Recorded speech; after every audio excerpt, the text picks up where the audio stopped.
I'm Rachel Hart, 32 years old, daughter of a Marine, sister to the one everyone said was born to shine. For as long as I can remember, my name has only lived in the shadow of hers. At every family gathering, Dad's voice would boom with pride. "Emily, lead us." My sister stood tall, her laughter lifting the room, applause following her like it was her birthright. I sat quietly in the corner, a book clutched to my chest, while Mom leaned toward neighbors with a rehearsed smile. Rachel's too fragile for the real world. In our home, Emily was the legacy. I was the afterthought. Then came the night that burned everything into clarity. From the kitchen, I heard their voices low, certain, cruel in their casualness. Emily carries the Hart name. Rachel only reads books. Their laughter carried through the walls, and something inside me cracked, not with tears, but with resolve. Ever been erased inside your own family? Hit like if you've ever been compared to someone else. Comment if you know what it's like to be invisible in your own home. It started the night of Aunt Clara's retirement party when their words finally pushed me past silence. The words were not mine, not really. They belonged to everyone else, the neighbors who visited, the teachers who smiled when Emily raised her hand, even my own parents when they thought I wasn't listening. I carried those words like an invisible mark on my forehead, the kind that didn't fade with time, the kind that made people glance past me as though I had been drawn in faint pencil lines, while Emily glowed in permanent ink. Back then, in the mid-2002, our house in Jacksonville was steeped in patriotic colors. Red, white, and blue bunting fluttered from the porch whenever there was a parade in town. Dad, Richard Hart, kept his Marine Corps medals framed above the mantel like holy relics. Mom, Catherine, ironed Emily's dresses with an energy that bordered on religious devotion, making sure not a wrinkle dared spoil her presentation. Everything about our home shouted discipline, achievement, and legacy, except me. I was the quiet one, the girl who preferred corners to stages, books to ballrooms, silence to applause.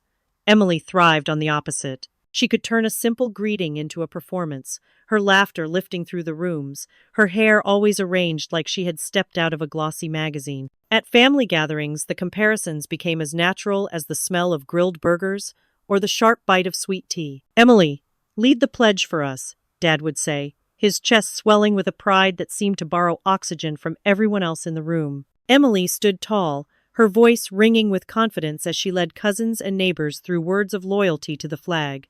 Applause followed, always applause. Meanwhile, I clutched a paperback in my lap, listening to the creak of the floorboards and the murmur of praise. If I dared look up, Dad's eyes would cut to me with a faint crease of disapproval, as though my silence were some act of rebellion against him. "Rachel's too fragile for the real thing," Mom once said, her voice lilting with a kind of pity she reserved for broken furniture or chipped porcelain. She said it to Mrs. Davidson, the neighbor with the pearl necklace and perfectly brushed hair. I was only a few feet away, invisible by design, holding my book like a shield. The words burned. Fragile. A word meant for glass, not for flesh and blood. I told myself it didn't matter, that I preferred being overlooked, that Emily's glow freed me from the burden of expectation. But lies taste bitter even when swallowed whole, and bitterness collects in the body like rust. I noticed it whenever Emily twirled in her dress and the neighbors clapped, when Dad announced at church that Emily would carry the Hart name into greatness, when Mom whispered to her friends that Emily had a destiny. My silence became their proof that they were right about me. Still, I endured. I turned pages under the dim light of my room, the ceiling fan clicking in rhythm with my thoughts. I pretended not to care when Emily paraded her medals from school contests or when Mom taped her certificates to the refrigerator. The walls of our home became a gallery of Emily's triumphs, while my drawings and essays lay buried in drawers no one opened. The night of Aunt Clara's retirement party, the living room overflowed with laughter and clinking glasses. Emily stood at the center, basking in attention, her stories filling the air like fireworks. I slipped through the hallway, unnoticed, carrying a plate of food I wasn't hungry for. That's when I heard it. My parents' voices, low and conspiratorial, floating from the kitchen. "Emily carries the Hart legacy," Dad said, pride evident in every syllable. "Rachel only reads books," Mom chuckled, not cruelly, but with the kind of casual dismissal that stings more than open mockery. "At least Emily knows how to shine. Rachel, she just disappears." I froze, the plate trembling in my hands, potato salad sliding dangerously close to the edge. Their laughter reached me in fragments, muffled but sharp enough to pierce. In that moment, the weight of every overheard comment, Every comparison, every slight, collapsed inside me. I returned to my room quietly, my pulse hammering. I didn't cry. Not then. Instead, I stared at the ceiling until dawn crept in, pale light etching shadows across my bookshelves. Something shifted inside me, subtle but unyielding, like a seed breaking through soil. If they wouldn't see me now, one day they would. Everyone said my sister was born to shine. I was just the shadow they tried to forget. The words were not mine. Not really. They belonged to everyone else, the neighbors who visited, the teachers who smiled when Emily raised her hand, even my own parents when they thought I wasn't listening. I carried those words like an invisible mark on my forehead, the kind that didn't fade with time, the kind that made people glance past me as though I had been drawn in faint pencil lines, while Emily glowed in permanent ink. Back then, in the mid-2002, our house in Jacksonville was steeped in patriotic colors. Red, white, and blue bunting fluttered from the porch whenever there was a parade in town.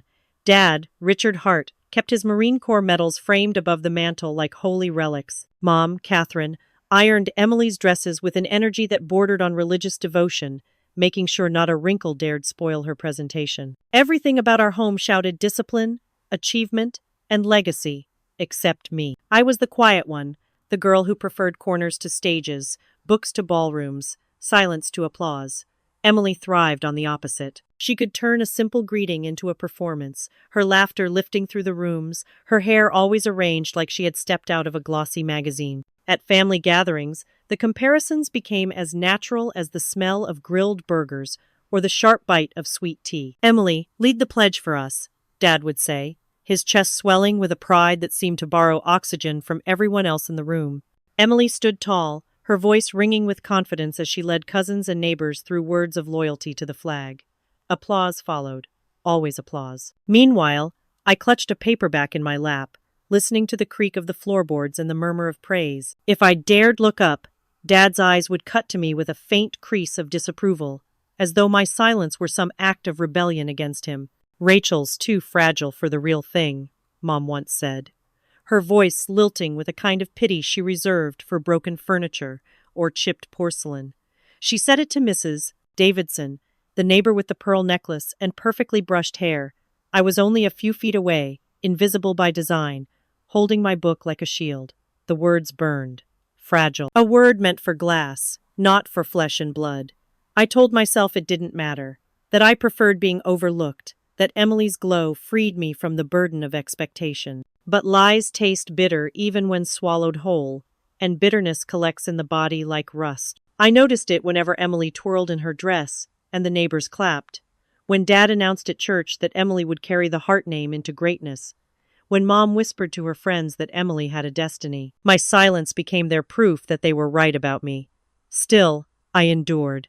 I turned pages under the dim light of my room, the ceiling fan clicking in rhythm with my thoughts. I pretended not to care when Emily paraded her medals from school contests, or when Mom taped her certificates to the refrigerator. The walls of our home became a gallery of Emily's triumphs, while my drawings and essays lay buried in drawers no one opened. The night of Aunt Clara's retirement party, the living room overflowed with laughter and clinking glasses. Emily stood at the center, basking in attention, her stories filling the air like fireworks. I slipped through the hallway, unnoticed, carrying a plate of food I wasn't hungry for. That's when I heard it. My parents' voices, low and conspiratorial, floating from the kitchen. "Emily carries the Hart legacy," Dad said, pride evident in every syllable. "Rachel only reads books," Mom chuckled, not cruelly, but with the kind of casual dismissal that stings more than open mockery. "At least Emily knows how to shine. Rachel, she just disappears." I froze, the plate trembling in my hands, potato salad sliding dangerously close to the edge. Their laughter reached me in fragments, muffled but sharp enough to pierce. In that moment, the weight of every overheard comment, every comparison, every slight, collapsed inside me. I returned to my room quietly, my pulse hammering. I didn't cry. Not then. Instead, I stared at the ceiling until dawn crept in, pale light etching shadows across my bookshelves. Something shifted inside me, subtle but unyielding, like a seed breaking through soil. If they wouldn't see me now, one day they would. While I disappeared into silence, Emily rose into glory. It was the summer of 2019 when Jacksonville buzzed with anticipation for Emily's boot camp graduation. The base was decorated with banners, the American flag snapping in the humid air, and families packed the bleachers, as though this was more than a ceremony, it was a coronation. I sat among them, my camera balanced on my lap, my hands restless. People whispered about how Emily had survived the grueling weeks of training, about how she carried herself like she'd been born for the uniform. Every detail seemed to feed the myth of her inevitability. I remembered when we were younger, when Emily would practice salutes in the mirror, her posture rigid, her chin tipped skyward. Dad used to smile at her then, correcting her stance like he was shaping her into the air he always wanted. Now, seeing her march across the field, medals catching the sun, it felt as though the whole world had joined my parents in believing she was destined to carry the Hart name forward. The crowd erupted as Emily's name was called. She stood straighter than ever, her voice crisp, her salute flawless. Richard and Catherine leapt to their feet, clapping until their palms reddened. Neighbors waved miniature flags and shouted her name like she was a hometown hero. I lifted my camera, zoomed in, and snapped a picture from the sidelines, the lens framing her triumph while my reflection ghosted faintly across the glass. Catherine leaned toward Mrs. Davidson in the row ahead, her voice pitched just loud enough for me to hear. Rachel never could handle discipline. Dropped out of ROTC after a month. Too fragile for the military life. I stiffened. The rumor spread like wildfire, not even pausing to ask if it was true. It didn't matter that I had chosen another path, that books and study halls had been my refuge rather than barracks and drills. In Catherine's story, fragility was my inheritance, and everyone around her seemed eager to believe it. As Emily received her certificate, the commanding officer praised her determination. This young woman represents the very best of what our country stands for. His words drew thunderous applause. I took another picture, careful to frame Emily alone, though the truth was that I too had been part of the story only as the shadow that didn't fit the narrative. When the formalities ended, Richard rose, his voice booming as he lifted his glass during the family gathering that followed. The room silenced, waiting for his declaration. "To Emily," he said, his eyes blazing with pride. Our real warrior, the pride of the Hart family. He paused and, for a second, I thought he might include me, even in some polite afterthought. Instead, he laughed lightly, shaking his head. "Rachel, well, she's still finding herself." Laughter rippled through the room, casual, unthinking. Emily blushed modestly, lowering her gaze as though she didn't want the spotlight, though it clung to her anyway. I sat at the edge of the table, my hands clenched around my glass of water, the cold pressing into my skin. I had thought silence was loyalty. I was wrong. Every lie they told about me is carved deeper into my skin. By the time the neighborhood barbecue came around that summer, the story of the Hart family had become less a truth and more a myth, repeated, polished, and perfected by my parents, until it gleamed under the sun like something holy. Everyone who gathered on Mr. Davidson's wide lawn knew their lines. Emily was the star, the warrior, the embodiment of discipline. And me? I was the asterisk, the footnote that proved how much brighter Emily shone. Smoke from the grill drifted through the air, mingling with the sugary scent of sweet tea and coleslaw. Children darted between folding chairs, their laughter carried on the humid Carolina air. I sat on the edge of a picnic table, camera once again in hand, because people seemed less uneasy when I was behind a lens instead of speaking. The lens gave me permission to exist without interfering. Catherine's voice rose above the chatter, melodic, rehearsed. Rachel tried, bless her heart, but couldn't make it. Boot camp was simply too much. But Emily, oh, Emily was born for this life.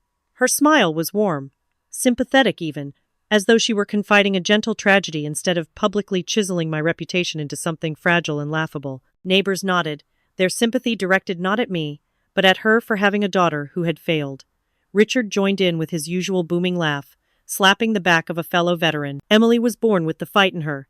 Rachel, she's book, smart, sure, but the Marine spirit? That runs only in Emily's veins. His words carried the weight of finality, as though he were the arbiter of truth, as though my silence confirmed it all. A small girl, no older than 7, tugged at my sleeve. Her hair was tied with red ribbons, her cheeks sticky with barbecue sauce. "Are you a real Marine too?" she asked, her eyes wide with hope. I froze, unable to answer. Before I could muster words, her mother whisked her away with a polite but firm correction. No, sweetie, that's Emily's sister. The way she said sister felt like an apology. Heat surged up my neck, my skin prickling as if everyone had turned to watch me fail once more. But no one was watching. They were all laughing at Richard's stories, clapping as Emily reenacted a drill with mock precision. Their pride wrapped around her like a banner, leaving no space for me. And then came the moment that cut sharper than all the others. Emily stood only a few feet away, within earshot of Catherine's sweetly cruel remark, within reach of Richard's booming judgment. She looked at me for a fleeting second, her smile faltering, her eyes heavy with knowledge. She could have said something. She could have laughed it off, or reminded them that my path had been different, not lesser. Instead, she turned back to the applause, letting it wash over her, choosing the adoration of the crowd over the truth. I clenched my jaw, holding in the storm that begged to erupt. My hands tightened on the camera until the plastic dug into my palms. Across the yard, my grandmother Eleanor sat quietly in a lawn chair, her hands folded over her cane. When my eyes met hers, I searched for comfort, for one soul who might defy the tide of lies. But Eleanor lowered her gaze, her silence folding into theirs, and with it, her complicity.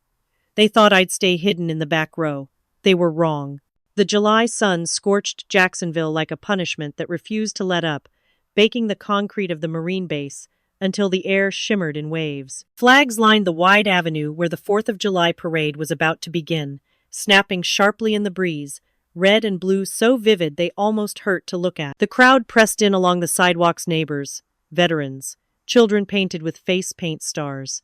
Every seat was filled, and the anticipation hummed like static. Emily stood at the center of it all, her dress blues catching the sun with a brilliance that made her glow. Her posture was perfect, chin lifted high, hands folded lightly behind her back, as though the uniform had been tailored not just for her body, but for her destiny. The photographers loved her, and she gave them every angle they craved, chin dipped modestly, then lifted with pride, as if she had been rehearsing this her entire life. Maybe she had. I sat far in the back, wedged between two neighbors who barely acknowledged me. Sweat clung to the back of my neck, not just from the heat, but from the weight of being noticed and dismissed in the same instant. Whispers slithered through the crowd like smoke. "Isn't that the dropout sister?" someone murmured, just loud enough for me to catch. "Couldn't hack it in the Marines."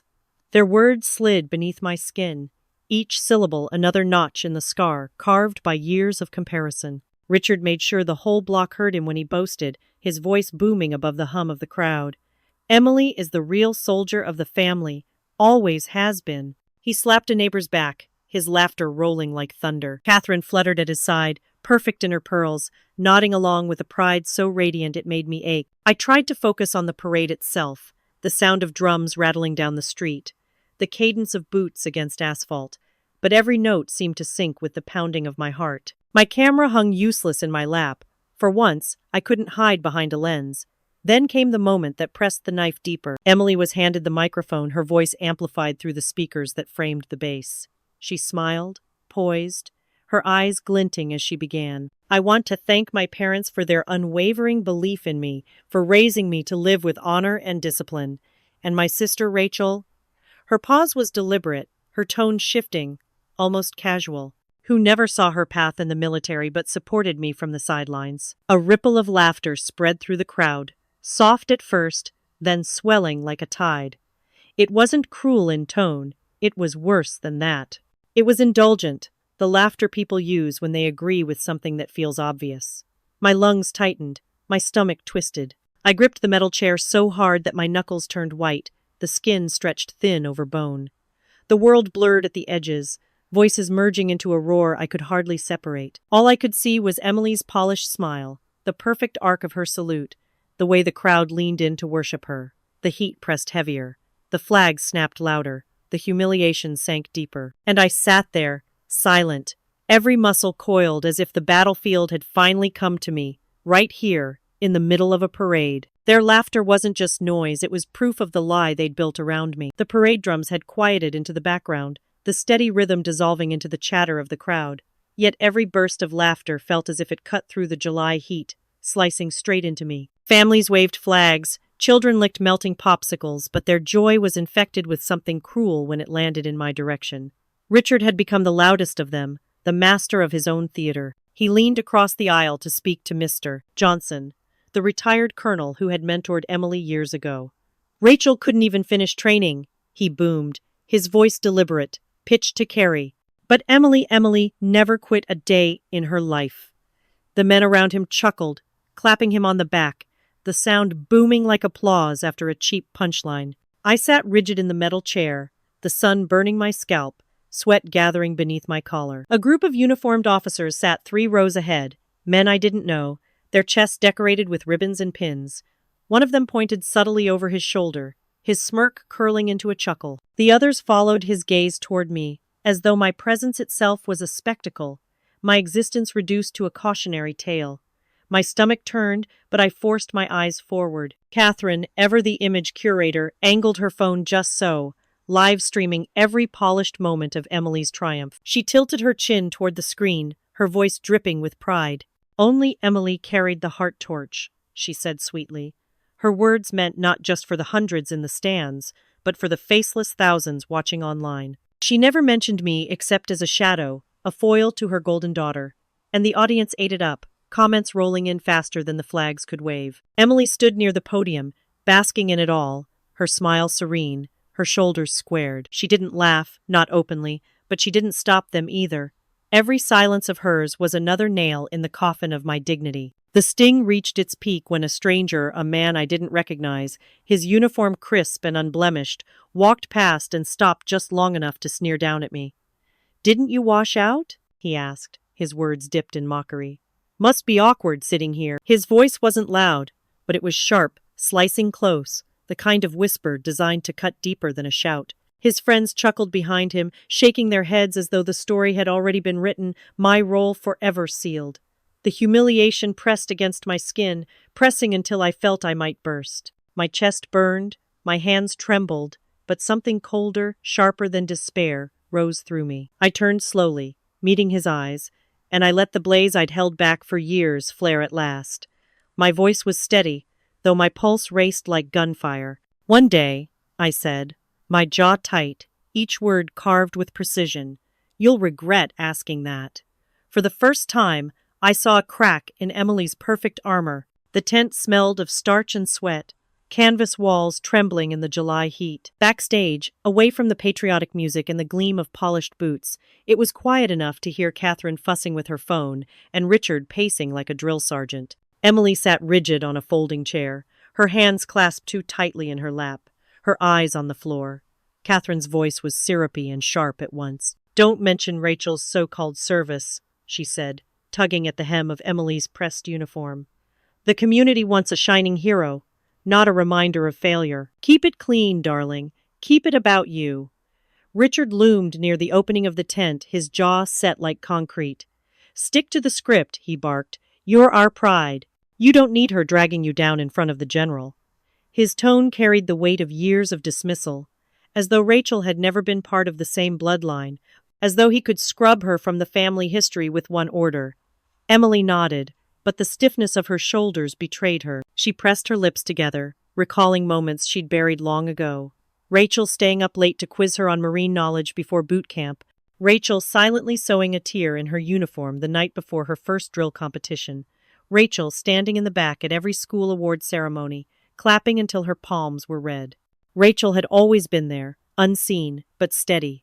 Now, through the slit in the tent flap, Emily caught sight of her. Rachel sat in the stands, her posture hunched, her face pale against the harsh Carolina sun. The laughter rippling around her didn't need to be loud. Emily could see it in the way her sister's shoulders caved, in the way her knuckles whitened on the chair's edge. The humiliation radiated like heat from the asphalt, pressing against Emily's skin even from a distance. For a moment, Emily's breath hitched. She felt the weight of the Hart legacy pressing down her parents' ambition, the town's expectations, the medals that gleamed brighter than any truth could. Yet beneath it all, a memory returned. Rachel's quiet voice whispering once, "Don't let them decide who you are." Emily's throat tightened, her perfect smile faltering just enough for Catherine to notice. "What's wrong?" her mother snapped. "Nothing," Emily said quickly, shaking her head, straightening her back until her armor looked unbroken again. But when Richard turned away, she leaned forward, whispering words too soft for anyone but herself. What if they knew the truth? In the sea of strangers, one familiar face locked eyes with me and everything shifted. The July sun burned against my skin, but I hardly felt it. The crowd was a blur of red, white, and blue flags waving, children perched on their fathers' shoulders, veterans clapping stiffly as the parade rolled on. My parents sat closer to the front, their voices loud enough to cut through the brass band, praising Emily, belittling me. I wanted to fade away, to sink into the heat and noise, but then I saw him, Mason.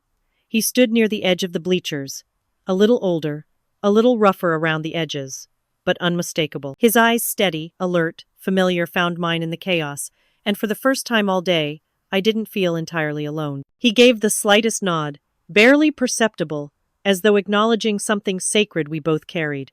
My pulse kicked, unsteady, as if his presence alone cracked open a hidden chamber of memory. Mason, the one who had once leaned over during training nights, whispering, "The world will know." The brass swelled, drowning out the murmurs of the crowd, but I felt the vibration of my phone against my palm. I glanced down. A message glowed on the screen. "He's coming." I froze. 2 words, sharp as gunfire. He's coming. Who was he? My mind stumbled over possibilities. Was Mason warning me? Was this tied to the laughter, the humiliation, the carefully constructed lies my family had spun around me for years? I lifted my gaze again, but Mason had already shifted his stance, folding his arms across his chest, face unreadable. The weight of his message pressed harder than the summer heat, heavier than the sting of every whisper in the stands.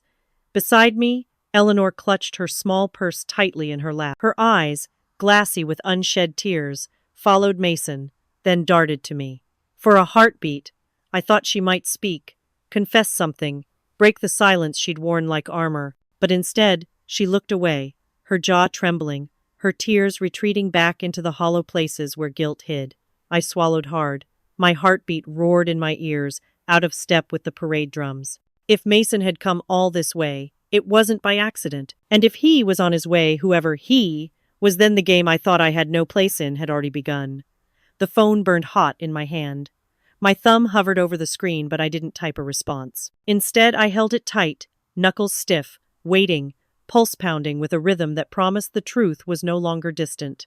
Every word Emily spoke was a nail in the coffin they'd built for me. The stage gleamed beneath the July sun, flags snapping in the breeze, cameras rolling from every angle to capture the glory of the Hart family's shining star. Emily stood tall at the podium, her uniform crisp, her voice steady, her beauty polished to perfection by years of adoration. The crowd leaned in, soaking up every syllable, as though her success was theirs to claim.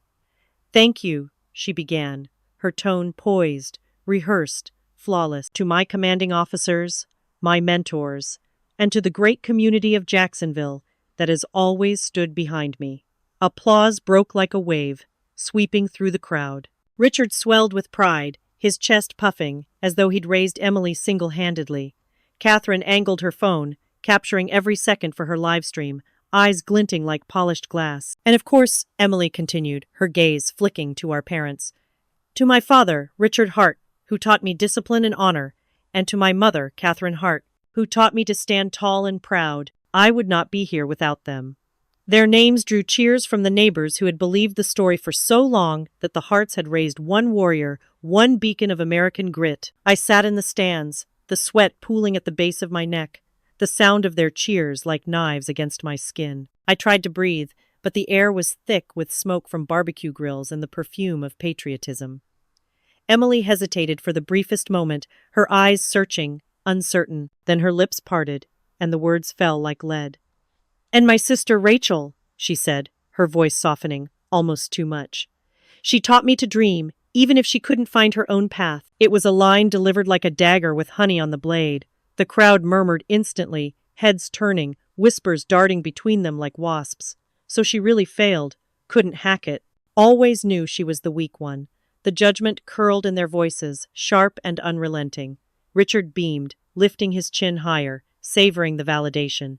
Catherine's camera trembled slightly, but her smile remained fixed, proud, and merciless. She panned over the crowd, making sure her followers saw the perfect daughter while I dissolved into the backdrop once again. I looked at Emily, not the uniform, not the gleam of medals on her chest, but her eyes. And in that moment, I let her see it all, the betrayal. The years of silence, the weight of lies piled so high I could hardly breathe beneath them. My gaze cut into her like broken glass, unflinching, unsoftened, her breath caught. Her hands, steady only a second before, trembled around the podium. She faltered mid-sentence, her voice breaking ever so slightly as though the mask had slipped and the perfect soldier was for just one instant human again. The applause was still echoing when the air shifted, heavy and electric. The crowd had been clapping for Emily, their cheers rolling across the parade grounds like thunder. Cameras zoomed in, flags waved, and the brass band struck up a triumphant note. Yet somewhere in the middle of that noise, the atmosphere cracked. It was subtle at first, shoulders straightening, heads turning, a murmur rippling like wind before a storm. I felt it before I saw it. Mason was already on his feet, his posture rigid, his eyes locked on me with a gravity that set my chest pounding. His jaw was tight, and in his stillness I read the truth. The moment from his warning had arrived. He's coming. The whisper spread through the stands before I could even place its source. Why is the general here? A question whispered from one mouth to the next, disbelief tightening with each echo. A mother hushed her child, a veteran straightened his cap, neighbors craned their necks to see. Then he appeared, General Anderson. He walked down the central aisle as though the world itself made way for him. Sunlight caught on the rows of medals across his chest, each one gleaming, each one heavy with history. His stride was measured, his shoulders unshakable, his presence radiating authority that swallowed the grounds whole. Conversations died mid-sentence. The brass faltered, notes hanging awkwardly before silence demanded its throne. Richard blinked rapidly, confusion breaking his stern mask. Catherine lowered her phone mid-live stream, for once unable to find the right angle to control the moment. Emily, still clutching the podium, stiffened as if the ground beneath her boots had shifted. Eleanor's frail hands trembled on her lap, her eyes shimmering with something dangerously close to hope or dread. He did not look at Emily. The general's gaze swept across the stage, past the banners and the bright glare of cameras, past the carefully painted picture of Hart family pride. He ignored the medals Emily wore, the uniform that shone under the summer sun, the smile frozen stiff on Catherine's face. His eyes cut straight through the illusion, piercing into me where I sat half hidden in the stands. For the first time all day, the weight of the lies began to lift. His eyes recognized me, not the dropout, not the family failure, not the shadow. Me. The silence held, deep and taut as a drawn bowstring, and then his voice broke it, low and thundering, echoing against the steel and concrete of the base. "Commander Rachel Hart, is that you?" In that instant, time stopped. His salute shattered every lie they had told. General Anderson's boots struck the pavement with sharp precision as he approached, the weight of his authority pressing down on every whisper and breath. The air was thick enough to choke on. Emily's frozen smile cracked. Catherine's phone slipped slightly in her grip, and Richard's proud posture wavered. All eyes shifted to me, the forgotten figure they had mocked only moments before. Anderson stopped directly in front of me, his shadow falling across my lap where my fists were clenched tight. His hand rose, steady, unyielding, and he delivered a crisp salute that split the silence in half. The sharpness of it rang louder than any anthem, louder than any cheer, louder than years of humiliation piled upon my shoulders. Gasps broke across the stands like shattering glass. 100 phones were lifted at once, the audience desperate to capture what none of them had expected to see. My name, the name they had dismissed and buried, hovered in the air, unspoken but undeniable. This woman, Anderson's voice carried across the parade grounds, resonant and unflinching, led operations that saved American lives overseas. A murmur swept the crowd, disbelief colliding with awe. I saw neighbors blinking, their mouths opening and closing like they couldn't decide whether to gasp or apologize. Children tugged at their parents' sleeves, asking who I really was. The truth was heavier than the summer heat, and for the first time it was not crushing me, it was crushing them. Emily's knuckles whitened on the podium, her lips parted as if to speak, but no words came. Her eyes darted between me and the general, panic flickering like a candle too close to the wind. Catherine's hand shook as she tried to keep her live stream steady, the perfect facade unraveling pixel by pixel. Richard's jaw tightened, but the sweat at his temple betrayed him. Anderson did not waver. His voice rose again, commanding, final. "I was there. I saw it. She is one of ours." The declaration struck like thunder. The weight of his words left no space for denial, no room for lies. It was an execution of deceit, a rebirth of truth, and every single person present knew they were witnessing the rewriting of a legacy. Gasps gave way to silence again, but this time it was reverent. The kind of silence that follows revelation, when nothing can be hidden anymore. My chest burned, not with shame, but with a heat I hadn't felt in years' vindication. Richard finally broke. His voice, once the anchor of certainty in our family, faltered, cracking under the weight of the truth unraveling before him. His eyes darted wildly, searching for something to cling to. That can't be true, he stammered. The lie collapsed like glass under a hammer. The crowd was still reeling from Anderson's salute when Mason broke from the stands. His boot struck the pavement with urgency, his voice rising above the stunned silence. She saved my team. I owe her my life. He stopped beside the general, his face flushed, his body trembling with conviction.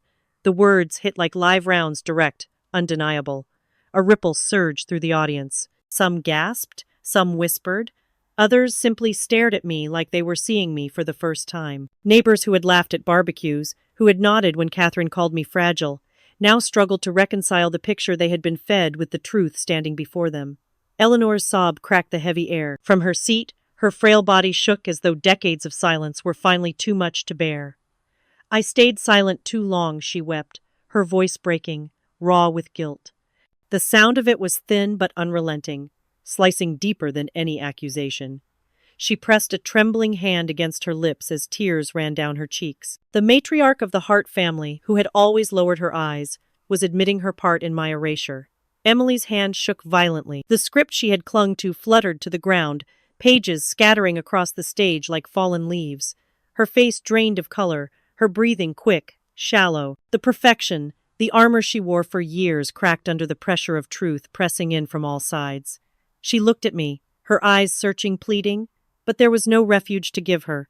Not anymore. Catherine stumbled forward, still clutching her phone, her live broadcast streaming her unraveling face to countless screens. Her lips trembled, but she forced words out anyway, desperate to regain control, to rebuild a crumbling lie.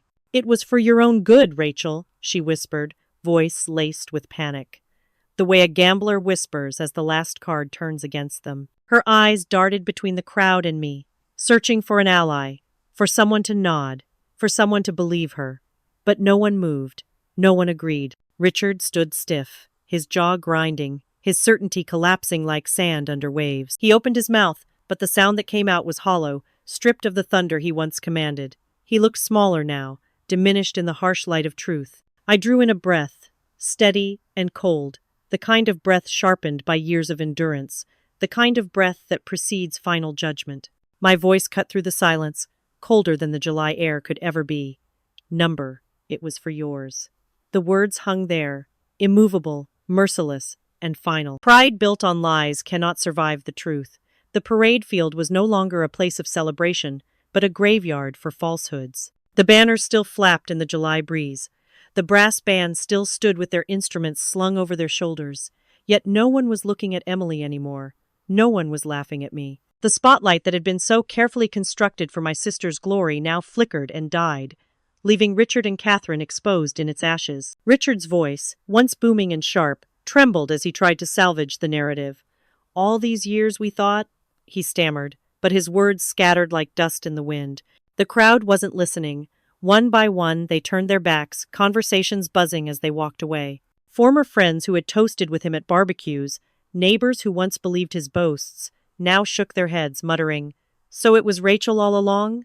The sound of it stung worse than open accusation. Each whisper stripped another layer of his pride.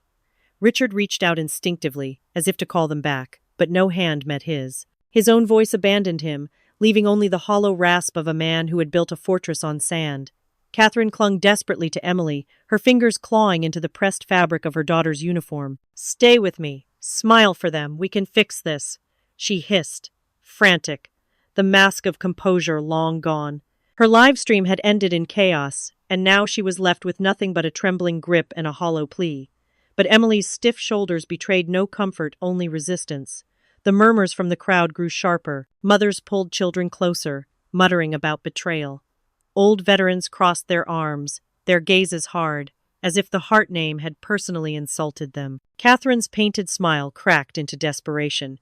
Please, Emily, stand tall, remind them. And then Emily broke. Her voice tore through the air, raw and ragged. You used me as your shield! The words rang louder than Richard's boasts ever had, louder than Catherine's rehearsed speeches. Her hands ripped free from Catherine's grip as she turned on them, eyes blazing. You fed me lies to cover your shame. You pushed Rachel into the shadows so you could parade me like a trophy. Gasps surged through the remnants of the audience. Catherine froze, her mouth opening and closing like a fish pulled from water, while Richard staggered back as if the weight of his daughter's fury had struck him physically. Eleanor bowed her head, her tears soaking the silk scarf at her throat. The truth had finally consumed the Hart patriarch and matriarch, leaving them fractured in front of the very crowd they once sought to rule. I didn't need to add another word.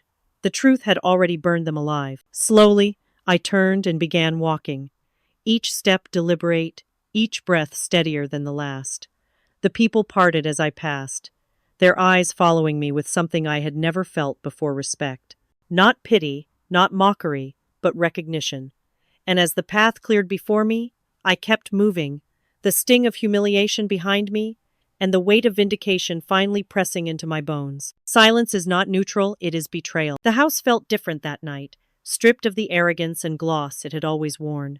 The parade was over, the flags folded, the laughter of neighbors long gone. Now, only the echoes remained of Richard's stammer, of Catherine's frantic whispers, of Emily's scream that had torn their empire apart. The Hart family home sat heavy in the dark, its walls swollen with secrets finally dragged into daylight. I sat at the edge of the living room, the same place where I had once listened to my parents praise Emily as the warrior of the family while dismissing me as fragile, unworthy. The air smelled of stale perfume and dust, nothing left of the prideful gatherings they used to host. A single lamp hummed weakly, casting more shadows than light. For once, the silence wasn't my prison, it was theirs.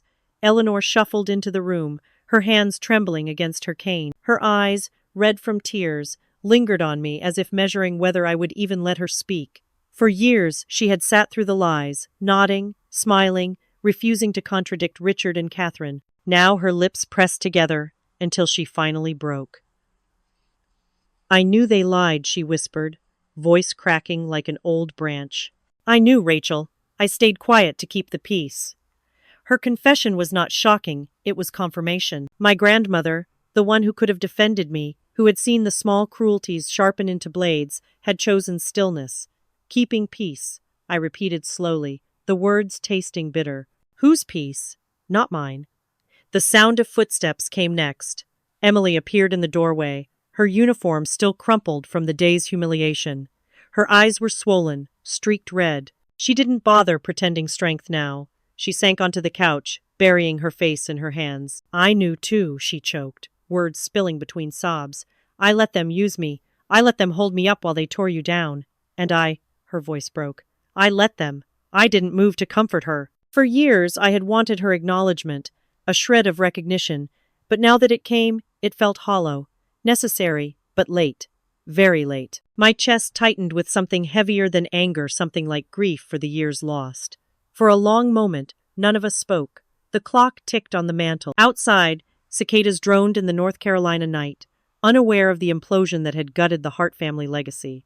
Finally, I inhaled deeply, the air sharp in my lungs. You let me bleed alone, I said, my voice steadier than I expected, stronger than I had ever felt. But I won't bleed anymore. The words settled into the silence like a verdict. Emily lifted her head, tears catching the lamplight, her mouth open as if to apologize again. Eleanor leaned forward, her frail hand reaching for mine.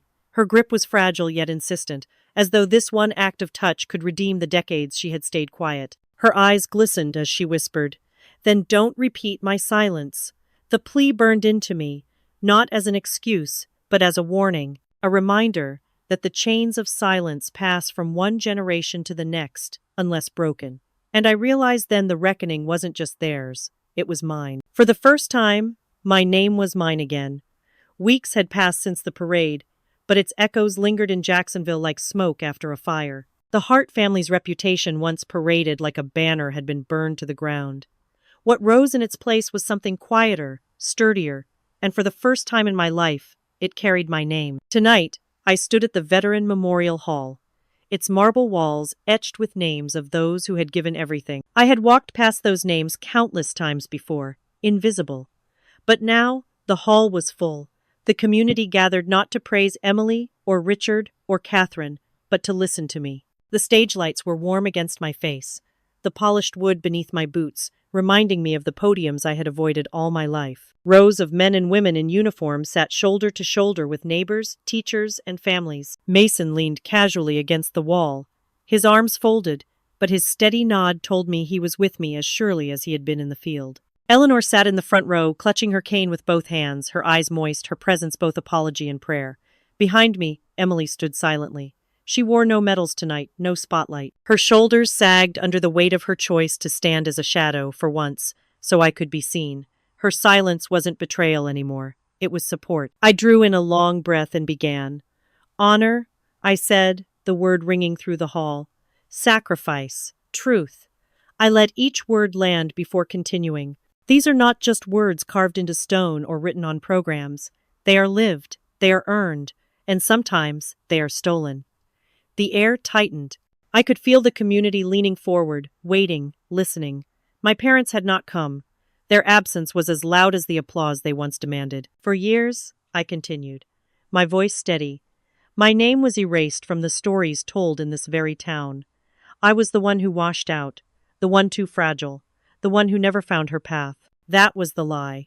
The truth was hidden because it did not fit the image they wanted to display. But the truth survived. It always does. I paused, glancing at Mason. His jaw was firm, his nod sharper this time, urging me forward. I looked at Eleanor, who gripped her cane tighter, as if to anchor herself through this reckoning. My sister Emily, I said, turning slightly so the crowd could see her, was raised as the symbol of this family. She carried that weight with pride, but also with silence. Today, she chooses to stand behind me, not in front of me. That, too, is truth. Emily's chin trembled, but she lifted it high. Her silence was eloquent now, a gesture of recognition. I let the silence linger before the words I had carried for years finally found their place. Justice delayed.